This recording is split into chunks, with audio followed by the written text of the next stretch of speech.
नन्ही सी आंखें और मुड़ी हुई उंगलियां थी। ये बात तब की है जब दुनिया मेरे लिए सोई हुई थी। नंगे से शरीर पे नया कपड़ा पहनाता था। ईद वीद की समझ ना थी पर फिर भी मेरे साथ मनाता था। घर में खाने के वांदे थे पर एफडी में पैसा जुड़ रहा था और उसके खुद के सपने अधूरे थे पर मेरे लिए बुन रहा था। ये बात तब की थी जब दुनिया मेरे लिए सोई हुई थी। वक्त कटा, साल बढ़ा पर तब भी सब अनजान था। मैं फिर भी उसकी जान था।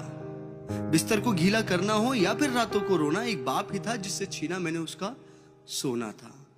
सुबह फजर तक गोदों में खिलाता, झूलों में हिलाता, फिर दिन में कमाता, शाम में चला आता, कभी खुद से परेशान, कभी दुनिया का सताया था। एक बाप ही था जिसने मुझे रोते हुए हंसाया था। अल्फाजों से तो गूंगा था मैं, पर वो मेरे इशारे समझ रहा था। मैं खुद इस बात से हैरान हूं आज कि कल वो मुझे किस तरह पढ़ रहा था।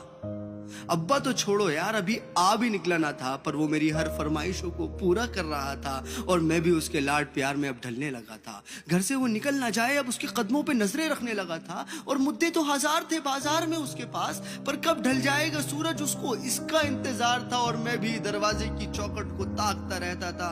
जब होती थी दस्तक तो वॉकर से झांकता रहता था। देख के उसकी शक्ल में दूर से चिल्लाता था। जो भी इशारे मुझे आते थे उससे उसे अपने करीब बुलाता था। वो भी छोड़ छाड़ के सब कुछ मुझे सीने से लगाता था। कभी हवा में उछालता था, कभी करतब दिखाता था मेरी एक मुस्कान के लिए। कभी हाथी कभी घोड़ा बन जाता था और सो सकूं रात भर सुकून के साथ। इसीलिए पूरी रात एक करवट में गुजारता था। इसीलिए पूरी रात एक करवट में गुजारता था।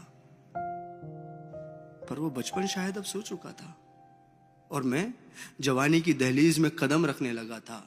उसकी कुर्बानी को उसका फर्ज समझने लगा था। चाहे वो फिर खुद बिना पंखे के सोना हो या मुझे हवा में सुलाना, या फिर ईद का वो खुद पुराना कपड़ा पहनना हो और मुझे नया पहनाना, या तपते हुए बुखार में वो ठंडे माथे पे रखी हुई पट्टियां हो, या मेरी हर जिद के आगे झुक जाना। वो बचपन था, वो गुजर गया, वो रिश्ता था, वो सिकुड़ गया और मैं उस कुर्बानी के बोझ को उठा नहीं पाया। इसीलिए वो शहर में कहीं दूर छोड़ आया। नया शहर था, नए शहर की हवा मुझ पे चढ़ने लगी थी। अपने बाप की हर नसीहत मुझे एक बचपना लगने लगी थी। काम जो मिल गया था, पैसा जो आने लगा था, क्या जरूरत है बाप को, ये सोच मुझ में पलने लगी थी। और उधर मेरा बाप बेचैन था मेरी याद में कि कुछ रोज तो घर आजा बेटा, बस यही था उसकी फरियाद में। और मैं उससे हिसाब लेने लगा था जो दुनिया का कर्जदार बन चुका था। क्या जरूरत है तुम्हें अब्बू इतने पैसे की, अब ये सवाल करने लगा था। अब घड़ी का कांटा फिर पलट चुका था। कल तक मैं किसी का बेटा था, आज किसी का बाप बन चुका था और हसरतों का स्वेटर मैं भी बुनने लगा था। कल क्या करेगा मेरा बेटा, मैं भी यही सोचने लगा था। अब दुनिया में ना उससे कोई आगे था ना कोई अपना था, सब पराया था, बस वही एक सपना था। तब मुझ में एक जज्बात उमड़ने लगा था, जिस जज्बात से मैं हमेशा अनजान था कि कल क्या गुजरी होगी मेरे बाप पे। अब मुझे ये समझ आने लगा था, बेलोस मोहब्बत की मूरत होता है बाप। जो लफ्जों में ना बुना जाए और कलमों से जो ना लिखा जाए वो होता है बाप। जो रोते हुए को हंसा दे और खुद को माजूर बना के तुम्हें खड़ा कर दे वो होता है बाप। और ये एक मैसेज पूरी आवाम के लिए कि एक रोज तुम्हें एहसास जरूर होगा कि मसरूफ तुम थे, उम्र दराज वो होगा।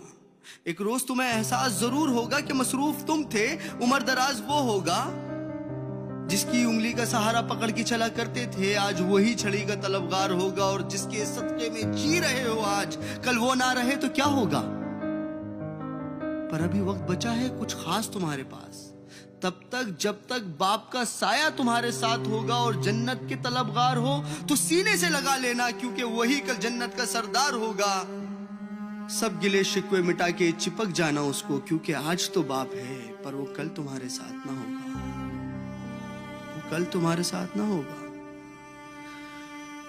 और मैं इस नज़म का कोई नाम रख नहीं पाया क्योंकि मैं बाप को एक लफ्ज में बता नहीं पाया।